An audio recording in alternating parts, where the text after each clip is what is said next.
അവന്റെ ഒരു കരടിക്കൽ നിർത്തടാ. എടാ എന്റെ കണ്ണുവെട്ടി ചെവളെ കൊണ്ട് പോവാന്ന് കരുതലടാ തെണ്ടി. എടാ ഈ രായപ്പനെ ചോദിച്ചവരെ ജീവിച്ചിരിപ്പില്ലടാ. ഒരിക്കൽ രാജ്മോഹൻ എന്നോട് ചോദിച്ചു, ഈ തെണ്ടി കിട്ടെന്താ രണ്ട് കൊടുക്കത്തെ? ഞാൻ പറഞ്ഞു സമയം ഒത്തു വന്നിട്ടില്ലാന്ന്. ഇപ്പൊ എല്ലാം ഒത്തു വന്നു. തെണ്ടി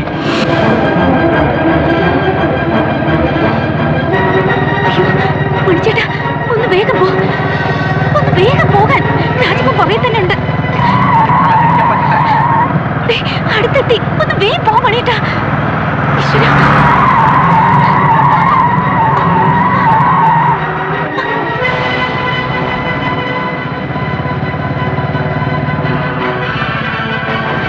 വേഗം വേഗം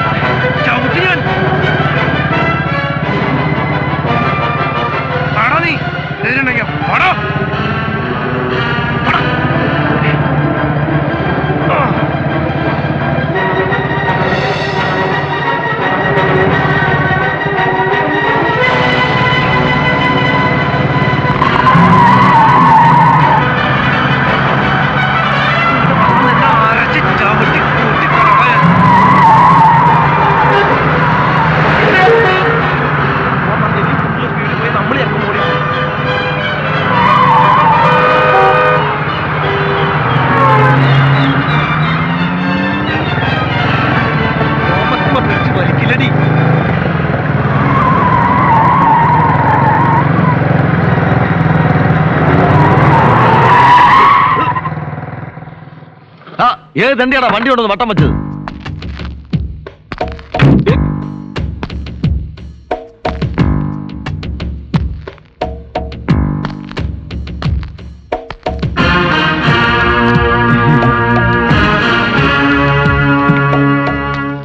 അപ്പിക്കുട്ടാ നീ എപ്പോ വന്നടാ? ഞാൻ തിരിച്ചു വരികയില്ലാന്ന് നീ കരുതി അല്ലടാ? ഏയ് ഞാൻ നിന്റെ രാജമോനെ കണ്ടു. എന്നെ കണ്ടപ്പോ അവൻ എന്നോട് ചോദിച്ചു അങ്കിളിന് ആരെ ഇങ്ങോട്ട് പറഞ്ഞു വിട്ടെന്ന്. ഞാൻ പറഞ്ഞു രാജപ്പൻ എന്നൊരു പരമ തെണ്ടിയാണെന്ന്. നീ ആടാ രാജാവിന്റെ മല്ല വിൻസെന്റ് തോമസാ? നിനക്ക് എല്ലാവരുടെ മുൻപിലും ക്രെഡിറ്റ് കിട്ടാൻ വേണ്ടിയുള്ള കള്ളവിസ നിന്നെ ഗൾഫിലേക്ക് അയച്ചത്. അതിന് നീ കാശ് മേടിച്ചില്ല. അവിടെ ചെന്ന് നിന്റെ കൂട്ടുകാരനാണെന്ന് പറഞ്ഞ എല്ലായിടത്തും എനിക്ക് അടിയിട്ടി. തല്ലുകൊണ്ട് ഇഞ്ച പരുവത്തിലായപ്പോഴാണ് നിന്റെ കഥ ഞാൻ അറിഞ്ഞത്. 5 വർഷം മുമ്പ് അറബിയുടെ വീട്ടിൽ വേലക്കാരനായി കയറി പറ്റിയ നീ അറബിയെ പറ്റിച്ച് ലക്ഷങ്ങളുമായി മുങ്ങിയ കഥ. നീ മൂലം ഒരു പാവം പെണ്ണും കൂടി ചതിയിൽപ്പെടാൻ ഞാൻ സമ്മതിക്കില്ലടാ. ഞാൻ വിളിച്ചു പറയും ഈ നാട് മൊത്തം നിന്റെ കഥ. ഞാൻ പറഞ്ഞു നീ ഒരു പുല്ല് പറയണ്ട. എനിക്ക് പോണോന്ന്. പോകാൻ നിന്നെ വിട്ടിട്ട് വേണ്ട പട്ടി. മാറില്ലടാ. മാറില്ലെങ്കിൽ എന്റെ ദൈവമേ ഏരിയയിൽ ഒടിഞ്ഞ് മണികണ്ഠൻ മേക്കപ്പ് കഴിക്കാൻ നേരെ ഇങ്ങോട്ട് വരുന്നല്ലേ പറഞ്ഞത്? അതെ, പക്ഷെ ഇതുവരെ കാണുന്നില്ലല്ലോ. നമുക്കൊന്ന് പോയി അന്വേഷിച്ചാലോ? ഇനി നിരാശ കൊണ്ട് വല്ല ആത്മഹത്യ ചെയ്ത് കാണോ? ലോകത്ത് കാണാത്ത ഒരു രൂപവും കരിഞ്ഞ നാക്കും അത് വെച്ചൊന്ന് പറയാനോ?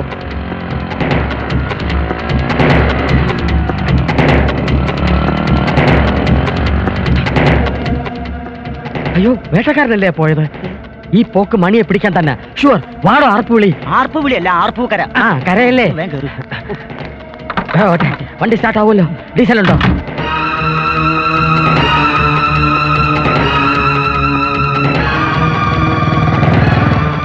കല്യാണം കഴിച്ച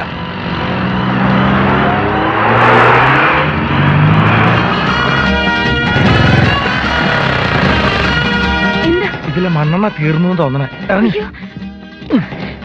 കാര്യമില്ല. മോനിവിടെ സൈഡായി കിടക്കട്ടാ. വാ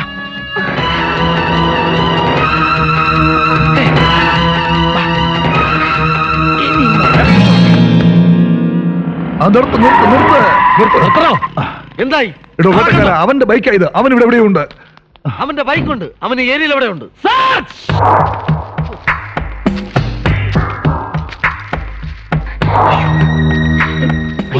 വെടിക്കാരി വരണ്ട്.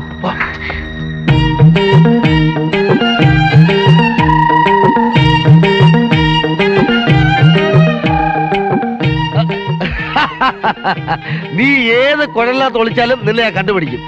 നീ ആൾമാറാട്ടം നടത്തി എന്നെ പറ്റിക്കാതെ കരുതിയോ? എവിടാടാ അഞ്ചു?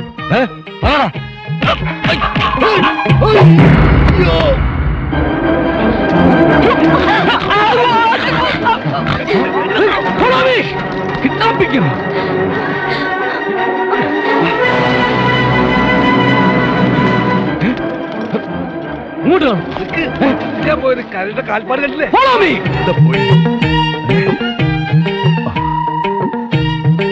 കിട്ടിയില്ലല്ലോ. എടാ മോനെ മണികണ്ട, എന്തിനാടാ ഈ വേഷം കിട്ടി എന്റെ മോളെ തട്ടിക്കൊണ്ട് പോകുന്നത്? ഇനി എന്തും ആയിക്കൊള്ളട്ടെ, ഞാൻ സമ്മതിച്ചിരിക്കുന്നു. വാടാ മോനെ വാ. അയ്യോ,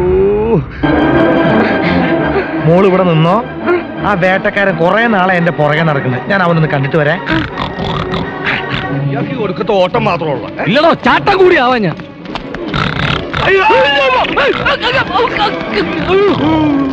കണ്ട് പേടിച്ചോറാണ്ട് തലക്ക് വെടിവെക്കായിരുന്നല്ലോ. വെടിവെക്കുന്നതിന് മുമ്പെങ്കിലും ഓട്ടം പതിവുള്ളതാണെന്ന് പലവട്ടം പറഞ്ഞിട്ടുള്ളതല്ലേ. എന്നെ തന്നെ പണ്ടാറങ്ങാൻ വെക്കണ വെടി. 1 മണിക്കൂർ വെയിറ്റ് ചെയ്യൂ.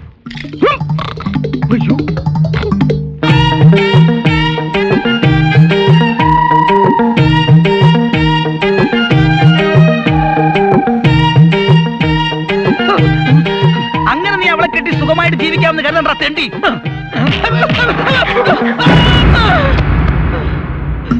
എന്റെ ദൈവമേ, അവന്റെ ഉന്നങ്ങാനും പിഴച്ചാ നമ്മളെ പരിപാടി.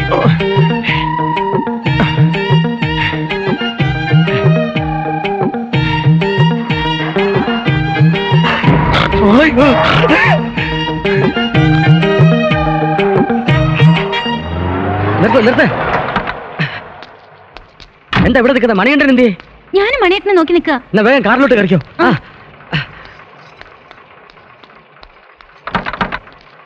വിട്ടോ. ആനേനും പേടിക്കാം, ആന പിണ്ടത്തിനും പേടിക്കുന്നു പറഞ്ഞ് എന്ത് ചെയ്യാം? അയ്യോ,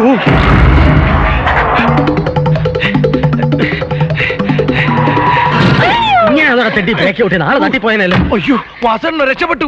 ഇപ്പോഴാ സമാധാനമായത്. സുവാസു എനിക്കാനുള്ള കാശ് തന്നു. റിമൂവർ എന്റെ കയ്യിലുണ്ട്. ഇനി ഇത് അയച്ചു കഴിഞ്ഞിട്ടേ ബാക്കി കാര്യമുള്ളൂ. കാറിലോട്ട് നൗന്തുക്കാർ. മണിയേട്ടൻ വണ്ടി വിടരുത്. എനിക്ക് എന്റെ വിശ്വാസമില്ല. നേരെ തന്റെ മേക്കപ്പ് റൂമിലോട്ട് വിട്ടോ. ഇതാരെ കാറിന്റെ ഡോർ തുറന്നിട്ട് പോയത്? ലോക്ക്. പോയി. വേട്ടക്കാരെ കിട്ടുന്ന കരടിയെ പിടിച്ചേ.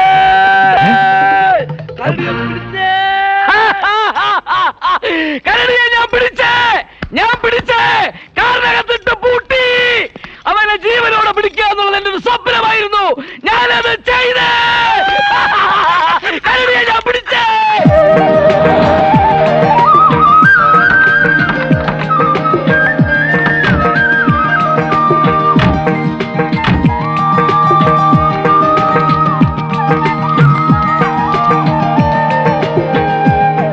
നന്നായി വരട്ടെ. ഇന്നാ മോനെ വീടിന്റെ താക്കോൽ. എല്ലാം മറന്ന് ഐശ്വര്യമായിട്ട് കയറിക്കുള്ളൂ. അങ്ങനെ കരടി കൂട്ടിലുമായി, മണികണ്ഠ വീട്ടിലുമായി, ഞാൻ ഡ്യൂട്ടിയിലുമായി. എന്റെ ഒറ്റ കഴിവുകൊണ്ടാ കേസുകളെല്ലാം ഒതുക്കി തീർത്തത്. ഇനി മേലിൽ ഇത്ര മണ്ടത്തരങ്ങൾ ആവർത്തിക്കരുത്. കരടിയുടെ സ്ഥാനത്ത് വല്ല ഹിപ്പോപ്പൊട്ടാമസ് ആയിരുന്നേ ഇവന്റെ ആഫീസ് പൂട്ടിയല്ലേ. കരടിയുടെ വേഷം കെട്ടിയതിന്റെ ബുദ്ധിമുട്ട് എനിക്കറിയാം. എന്തായാലും ഹിപ്പോപ്പൊട്ടാമസിന്റെ വേഷം കെട്ടാൻ പറ്റിയ മുഖം സുഹാസേട്ടന്റെ.